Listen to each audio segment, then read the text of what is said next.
Good afternoon. It's Thursday, January 26th, 2017.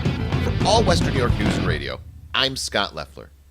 Afternoon rain with a high near 38, possibly turning to snow overnight with a low around 30. Friday, there's a chance of snow showers with a high near 33. What's in the news? Two Republican lawmakers have introduced legislation that would make it illegal to build wind turbines within 40 miles of a military installation, citing concerns for those installations. State Senator Rob Ort and Assemblyman Mike Norris have introduced the bills in their respective chambers, adding to a federal bill introduced by Congressman Chris Collins that would nix tax credits for wind turbines within 50 miles of an airbase. The move would essentially kill a planned wind farm in northern Niagara County and Orleans County, as it would be too close to the Niagara Falls Air Reserve Station. The airbase, meanwhile, has said that the Lighthouse Wind Project in Somerset and Yates would have no effect on its operation. Attorney General Eric Schneiderman is calling on President Donald Trump to reverse himself on a decision to issue an executive order concerning federal funding on so-called sanctuary cities. The president has said that the federal government will cut funding for cities that don't go along with its immigration policies.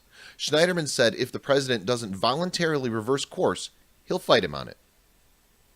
Longtime Cheektowaga Democratic political operative Frank C. Max, Jr., age 64, pleaded guilty Wednesday on charges that he filed a false campaign finance disclosure report and filed another campaign finance disclosure report, which also failed to conform to the election law reporting requirements for the New York State Board of Elections. A federal grand jury has returned an indictment charging Tyrone Pennick, age 40, of Amherst, and Geneva Smith, age 30, of Buffalo, with conspiracy to possess with intent to distribute and to distribute 500 grams or more of cocaine. The charge carries a minimum penalty of 5 years in prison and a maximum of 40 years. Police news. 3 Florida men were arrested on Tuesday and accused of skimming unsuspected people's credit cards in order to fraudulently use the accounts.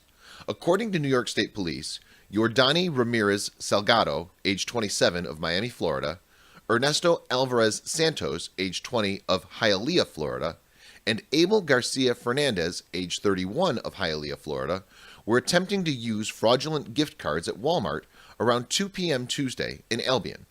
Police say the trio were visiting New York from the Sunshine State in order to steal other people's credit card information and may be part of a much larger group of credit card skimmers. 45-year-old Christopher Ritter of Albion was arrested and charged by criminal complaint with possession of child pornography. The charge carries a maximum penalty of 20 years in prison and a $250,000 fine. Police say they were led to Ritter after someone turned in a discarded cell phone that had been his, which contained images and other evidence of potential crimes. A 26-year-old Salamanca woman was charged Wednesday with 7th-degree criminal possession of a controlled substance, and a 31-year-old Buffalo man was charged with unlawful possession of marijuana following a traffic stop on State Route 16. According to New York State Police, Sean Ferguson was stopped for a vehicle and traffic violation. Troopers searched the vehicle due to the smell of marijuana, finding a small amount of marijuana in the vehicle, and finding cocaine in the bag of the passenger, Tricia M. Fernandez. Both subjects were issued appearance tickets for the town of Machias in February of this year.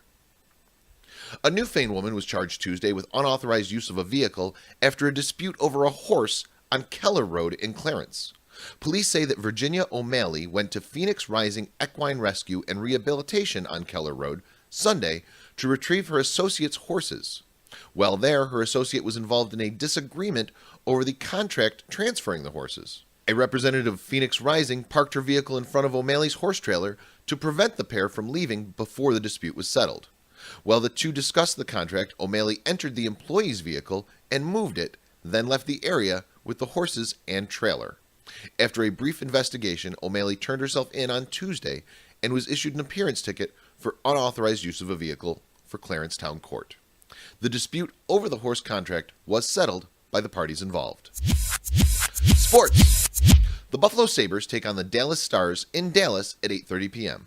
The Sabres have won 3 in a row, all in overtime. Death notices. Jane E. Allen died Monday at age 92. Barbara Klopfer died Tuesday at age 67. Joan M. Hall died Wednesday at age 87. And Amy L. Soha died Wednesday at age 70. The Springville Area Chamber of Commerce annual awards dinner will be held from 6 to 9 p.m. on February 4th at the Springville Volunteer Fire Department.